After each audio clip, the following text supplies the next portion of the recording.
What's up, everyone? I'm really excited to finally share this Egyptian Open semifinal analysis with you between Coll and Ali Farag. We're going to take a slightly different approach in this video, and I think you're going to love it. So here's what we're going to do. We're going to check out the tactics and some subtleties from the Egyptian Open semifinal, and then I'm going to do a little comparison and contrast between the Egyptian Open semifinal and the British Open final. So one question that was on my mind is what changed in such a short period of time between the Egyptian Open and the British Open? And then when I was reflecting upon it, I was thinking that given the Mustafa Sal match, given the mental stress, the physicality, the other tough matches that Farag had in the British Open before he played Coll, I think that the physical and arguably maybe more the mental stress associated with that may have left him a little bit depleted. And as a result, what we saw in the British Open was that he was guessing a lot. In the Egyptian Open, Farag, I noticed, actually held his position a lot more, and he read Coll a lot better. The other thing is that in the British Open, potentially because Farag was a little bit off the mark, again, chicken or the egg, who knows, maybe Coll did that to Farag on top of everything else that Farag was already going through, impossible to know. But Coll was being far more aggressive and accurate and punishing with his volleys in the British Open. In the Egyptian Open, Coll did try to volley a lot, but especially in the latter two games, and I'm going to show you highlights of those, Coll lost a lot of his fundamental targets. His length became loose, his volleys started clipping sidewall, things started popping up into the middle of the court, and Ali Farag was on point. He was hitting his targets in the back, he was attacking accurately in the front, and Coll was made to do a ton of work. The guy is a beast and he trains really hard, and it shows. He did not show any visible signs of fatigue, but the length loosening up, some of the shot choices resulting in tins, things like that started happening are indicative of him getting a little bit mentally fatigued and possibly physically fatigued. And let me tell you guys a little bit of more of what I'm talking about. So when I looked at the match, here's how the games unfolded. Pretty long games, 18 minutes, 19 minutes, and then 13 and 14. And the first two games were back and forth. Farag won 11-9, Coll won 12-10. And then the third game was a big shift, 11-4 for Farag, and the fourth game was 11-9. But again, 4 to 5 minutes shorter than the first two games. So the questions that came into my mind were, what happened in game 3? And what led to the lopsided score in game 3? And then what margin separated the players in game 4? Because they switched. Farag won the first, Coll won the second. Game 3 was lopsided. Game 4 was close, but Farag continued and he won that fourth game, obviously. So then I started looking for potential answers to these questions, and here are some things that came up for me. I noticed in game 3, Coll was a lot looser with his fundamental shots, whether he was under pressure or not under pressure. Even when he was in commanding situations, he was looser. And I noticed at point number 1 under game 3 observations was that he actually gave 2 straight drive strokes when he was not under pressure. So Farag put him in the front, Coll went in to just hit a straight drive, and he hit the ball back towards his body, resulting in a stroke for Farag.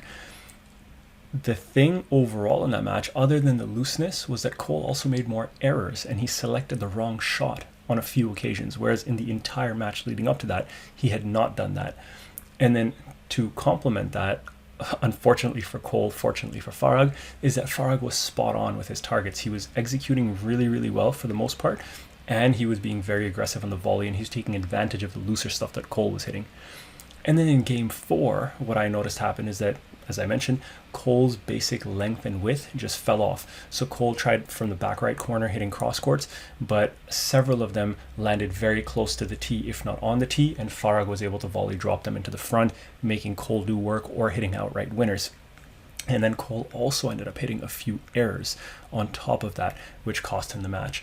So when you think about the loss in accuracy, when you think about the greater number of errors, that really comes down to a few factors. It could be Ali Farag playing phenomenally well and putting a ton of pressure on Coll. It could be, and then Coll either hitting the tin or forcing the shot and hitting the wrong shot. It could be Coll physically and mentally tired because of all of the work that he's done up to that point. It could be other mental pressure of needing to repeat the British Open win. I'm not sure. It could be a combination of all of them. And my instinct is that maybe not the last point possible, but I think it's a combination of all of the first 3 points I noted. Farag was playing very well.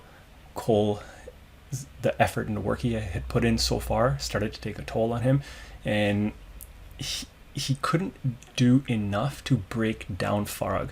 Whereas in the British Open, Farag was potentially a little bit more physically and mentally exhausted, and that led to Farag being able to break him down a little bit sooner than maybe he normally would have. Again, my hypotheses and thoughts, who knows what the reality is. So what I did want to do is I wanted to first show you a couple of quick clips to highlight these points that I mentioned here about Coll being a little bit looser, his length and width hitting kind of falling off. So check these out. This is from game 3. That's the stroke. So Coll is in position, and I'm going to show you, well, Squash TV showed us the view from the front. So check out the view from the front. He steps in, he hits the ball, and it comes back in the middle. There was a little technical thing I wanted to show you here, and this is me obviously not knowing for sure, but watch Coll as he comes in. When he strikes this ball, I have a feeling based on his position right here, with his follow through coming out to the side and his chest starting to open up a little bit, he was trying to be deceptive and show the cross but actually hit the straight. It could be either he's trying to be deceptive and just executed it poorly, or it could be that he was double-minded, and I'm guilty of this many times, where you think you want to hit the straight but then you think you're cross and you don't know and you hit something in the middle. That could have been the case as well. If it's the former, not as big of a mental implication because it's just lack of execution, that could be fatigue. If it's the latter possibility, meaning he wasn't sure and he got confused between the straight and the cross, that's a sign of mental fatigue and doubt and uncertainty, where he's thinking, okay, what do I need to do to catch Ali Farag off and then win a point? So I don't know what the answer is, but those are some thoughts that came to my mind. And then after this, I'm going to show you one more clip here. So Coll has Farag under pressure, but then he hits that loose drive and then he's under pressure from there. So let me show you this piece again because it happened pretty quickly. So from here, Coll's got Farag under pressure, hits a pretty nice drop. Farag is stretched out, goes for the lob, which is the right shot, but it's not that tight. And Coll here is in a very commanding attacking position. And all he needs to do, and I think what he's trying to do, is drive this ball so it fades into this back right corner. But as you can see, he hit it, catches the sidewall really early. Farag is on the ball. Coll is stuck behind him, so Farag rightly plays the straight drop. Coll is under pressure, goes for the lob again to buy time. Not good enough because he was under a lot of pressure. Farag is set, punches the volley down the wall. You know, some people might say, did he block Coll? Well, Farag didn't move at all after hitting that shot. He's on the tee. Coll needs to work around him because he's hit a loose ball. And Farag gets the ball fairly deep into the court. Deep enough anyways for Coll to get the no-let. So here we have some statistics courtesy of my friends over at Cross Court Analytics. Thank you, gentlemen, for sharing these. And for those who don't know, Cross Court Analytics is a group of guys who actually provide some of the stats to PSA Squash TV. When you see the heat maps and some of the diagrams showing percentages of where shots have been hit and where players have been playing, that's all from Cross Court Analytics, and they shared some stats with me, so thank you. To set the foundations, these 3 charts on the left are from the Egyptian Open. The 3 charts on the right are from the British Open. And these charts are basically, the top chart is showing winners per game. Yellow is Coll, blue is Farag. The bottom chart is showing unforced and forced errors. So I'm just going to kind of talk about it holistically. And again, yellow are the errors by Coll, blue are the errors by Farag. And what you'll notice if you want to look at this closely is that in the Egyptian Open, Farag generally had more winners than Coll did, and he had more winners when you compare the 2 charts on the top to what he hit in the British Open. Conversely, Coll had more winners in the British Open in comparison to Farag and in comparison to the number of winners he hit in the Egyptian Open. Or close compared to the Egyptian Open, but significantly more than Farag when in the British Open match. And then from the error side of things, in the Egyptian Open, Coll also hit significantly more errors, and you can see that from the yellow bars in the bottom 2 charts, and he hit more errors than Farag did in the Egyptian Open. when comparing the two players. So when you think about that, if you are, there are a few levers you can pull. If you're lower on the winner count and higher on the error count than your opponent, you're definitely not winning. And then when you compare the two matches, if you are lower or the same on the winner count but higher on the error count, again, your performance has deteriorated relative to the previous performance, which was the British Open. So I just wanted to share this because it makes it a little bit more tangible and apparent from a different perspective. Okay, enough of the preliminary stuff. Let's get into some highlights. So game one, I thought that this rally was really, really good at showing you how Farag and Coll really played throughout this match. And you'll see that Farag is taking the ball early. He uses that boast extremely well and then jumps on the volley right away. And Farag was super early on the ball, looking to volley, hunt, being aggressive. He was changing the angles, changing the pace, using holds. Coll was not able to settle. He did get in front of Farag sometimes, but I found him defending a lot as well. So that to me set the tone of the match a little bit, and that's kind of how it played out in many ways. Coll did dominate several rallies himself, but the first two games, very back and forth. The third game, like I said, totally lopsided. The fourth game, close in score, but that was also because Farag made more errors. But I'm jumping ahead of myself. Let's keep checking out these highlights. So here we are at 5-8 in the first game. Nice attack by Coll, squeezing Farag. And check this out. I thought this was really cool. I'm going to rewind this for a second. So you see over here, he squeezed Farag. Farag played a short drop, and then Coll plays the lob. But notice the quality of his lob is not great because Farag can volley it right behind the service box. Farag plays the drop, and now watch. I found this awesome. The immediate adjustment with Coll technically and mentally, and check out the height of that lob. It's out of the screen. And he plays it off the back wall, coming tight into the side wall. So I thought that was really cool because it shows Coll's awareness and his immediate decision to make a change and correct that. Okay, let's keep going. So again, players are jockeying for position as usual. Coll is on the volley, a little bit loose. Farag is attacking, and that was nice. So here's another combo you guys can think about. So check this out. Coll goes and plays the nice lob, gets on the tee. Farag is a bit in the air because that ball is going to die, plays the cross, which is the right shot. You don't want to go straight if you're in the air because chances of stroke are high. And then from here, Coll hunts the volley drop, puts it in. That's a great combo. It's like that old school lob drop game. Play that lob, get on the tee, wait for your opponent to play that cross, put that volley drop in. So I thought that was a nice little combo I wanted to highlight for you guys. Let's keep going. So here we are. Coll plays a straight ball. He wasn't too close to the side wall, so it was a good time to play that. And both players, again, just battling it out for position, changing the angles. See, the wider you get, the more you can get your opponent into the back of the court, the less work you're doing. Oh, and this one's... Look at that. So what I realized, I never realized how much Ali Farag hits the most and how effectively he uses it. And actually the folks over at Crosscourt Analytics, they had a chart. And if I looked at the number of boasts Farag hit, it's something like 8 boasts in the first game. And he's using like 3, 4, 5 boasts a game. So watch how he does this. You know, we're often told not to hit a boast from the back of the court. But if you're changing the pattern, then it's a very effective shot. So he's here. Notice Coll's first step is going backwards a little bit because you expect the length. Farag plays a nice 2-wall boast where Coll has to go. It almost catches the second bounce in the sidewall nick, which is exactly what Farag is aiming for. And Coll doesn't have too many options from here. But notice one thing. Farag is ready for the forehand, but he didn't cheat over too much the way he did in the British Open final. And then from here, Coll is under pressure. Farag jumps on the volley. His target is this back corner, back nick. Coll has to go around him, and he hits the ball just long enough to get past Coll's reach. So that boast combo, and actually stay tuned because I'm going to create a video, or at least I'm planning on creating a video that highlights how effectively Farag uses that boast combo, and I want to break it down for you guys. Now this is game ball in the first game. Again, nice length hitting by both. They're changing up the angles and the heights. A nice little lob, slowed it down. Another lob, changing direction. And there's that boast again, putting pressure. And this time he goes cross, more pressure by Farag, and takes his time and executes. So this is a lesson for all of us. I'm speaking personally because I make this mistake all the time.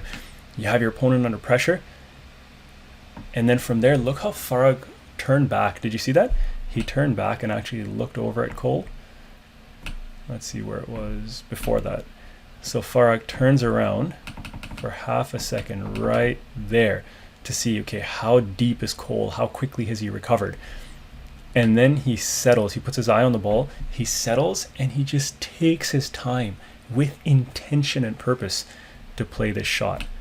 And what's the execution? Almost a rolling nick. Coll gets there, but second bounce. So to me, that was a pretty awesome rally. Relentless pressure. Check it out again if you want. Rewind it. Let's go into game 2. Now this is another epic rally. It was 1 minute and 20 seconds, and it really highlights how both players were taking turns attacking each other. It's a nice cross court across Coll's body. Both players settling in, changing the angles, changing the height, attacking when they get the opportunity, resetting when it's not quite there. It's good defending by Farag. Again, good defending and resetting by Coll.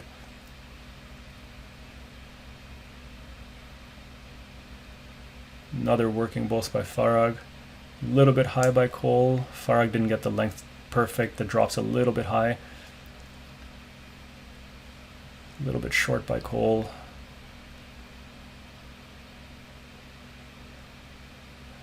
Good attempt at changing. So see that cross that he hit wider in the latter games? That got loose. That's a nice angle and good work by Farag. Nice and slow, giving himself time. That's short by Coll. That's a great hold by Farag. Another great cross with a hold.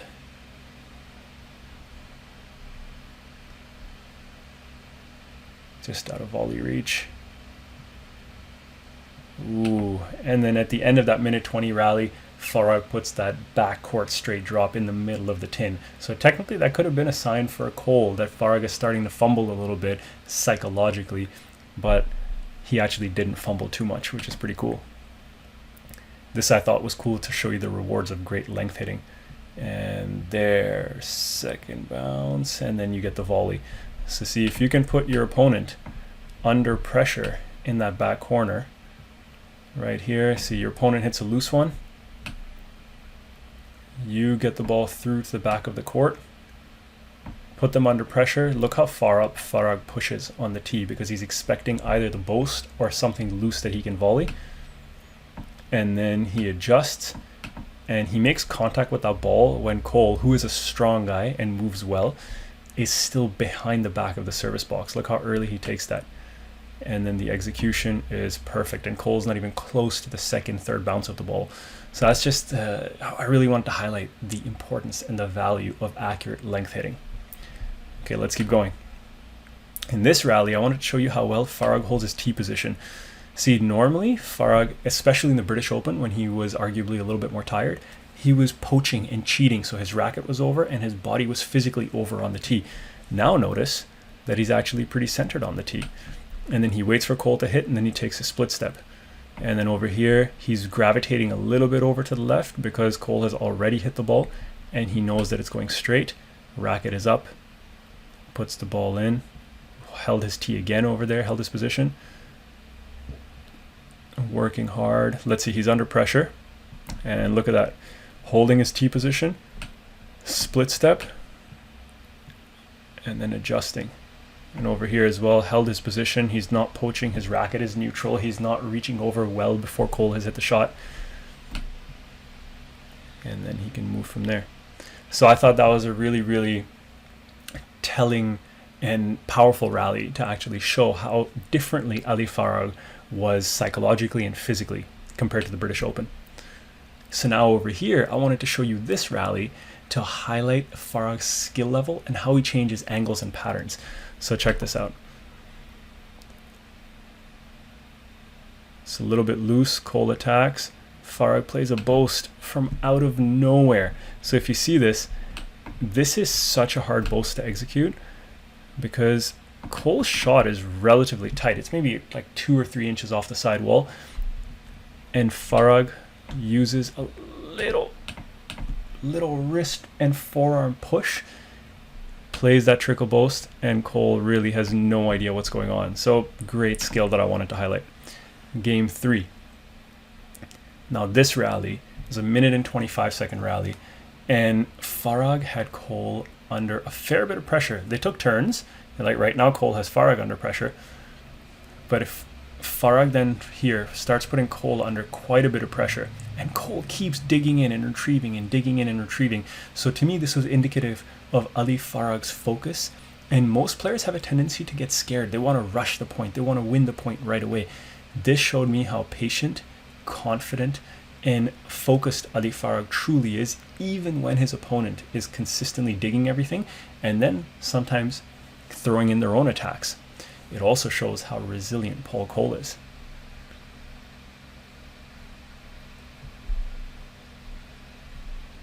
It's a great demonstration of both of their skill, athleticism, fitness, mental strength. It's pretty phenomenal when you think about it. Well, when I think about it, I find it phenomenal.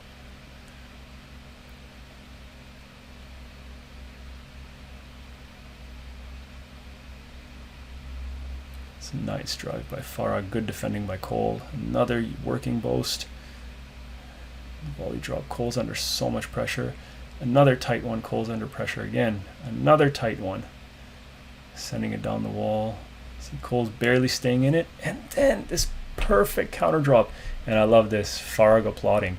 And most players, well, I shouldn't say most, a lot of players I know would be so frustrated at the end of that because they've been putting the other guy under so much pressure, and then they end up turning around and winning the point on the drop of a dime.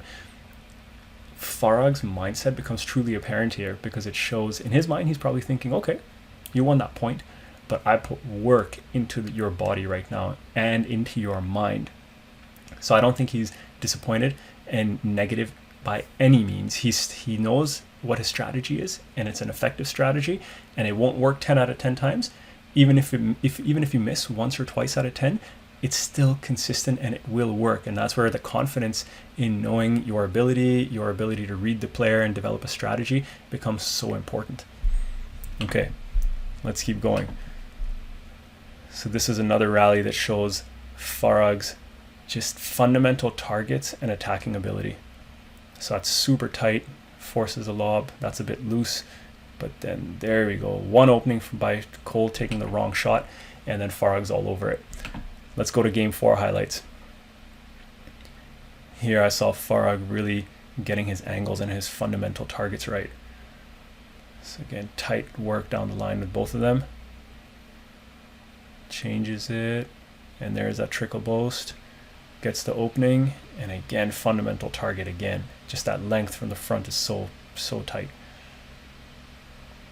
So now this rally is another one where Farag is in control. Coll's doing a bunch of work, and Coll stays in it. And even the thing is, even if he wins this rally like that, when you're consistently making several hard movements a rally, and then you're doing that rally after rally after rally, yeah, of course, Coll is making Farag work too, but if you're doing that much more work than your opponent at that level where matches are 50, 60, 70, 80, 90 minutes, unless you are 20, 30% fitter than your opponent, which I don't think the guys at that level, at the top level, are that much fitter than one another, you will burn out physically and or mentally before your opponent. So getting those basic targets and getting the strategy right is critical. And here's another example of some looser balls that Coll was hitting, and then Farag being so accurate. So that's a loose one by Coll, beautiful hold by Farag. Another loose one, Farag shows a cross nick, and then gets the weight of stroke just right. Now in this rally, crucial stage of the fourth, 6-6, mid stage of the game, 1 or 2 points over here, getting a small cushion, critical. So let's check this one out. Some good volleying by Coll. Farag's being made to do some work. Looking to defend, just relentless hunting by Coll and defending by Farag. Farag continues to keep the pace a bit slower and higher to get, that's a weak shot. Coll attacks it well, but look at that counter drop by Farag. That counter drop is just, just critical. Coll did the right thing throughout that entire rally, and he can't be upset at himself for that. Farag just pulled something out of the hat. So that's just the way it goes sometimes. You just do your best, apply the pressure, and then if it goes your way, it goes your way. If your opponent pulls out some magic trick, well, so be it, unfortunately. And actually, before I continue to match ball, that is a critical lesson for us from a mental perspective, because a lot of players get broken after that and they get frustrated and they start thinking, what do I need to do to win? If you can go back and recognize the things that did work and continue to do them, you know that that is a low percentage situation for your opponent. They cannot do that all the time. And even if they do it 2, 3, 4 times, they will break down eventually. So that's where we have to be confident and certain in our own abilities and our own strategy and keep going. And here it is, match ball. Coll's volleying and continuing to try to do what he needs to do. That's good pressure by Farag. Bit loose by Coll, and unfortunately he gets punished because of that. It's just that one loose shot at that level that really applies so much pressure. It's crazy.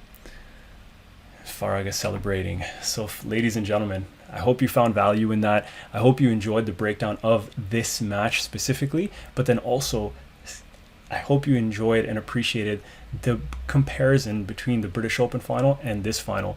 As always, if you enjoyed the video, please give it a thumbs up, like it, subscribe to the channel, leave a comment, share it with some family and friends who enjoy squash, and I look forward to seeing you guys in the next video. Take care.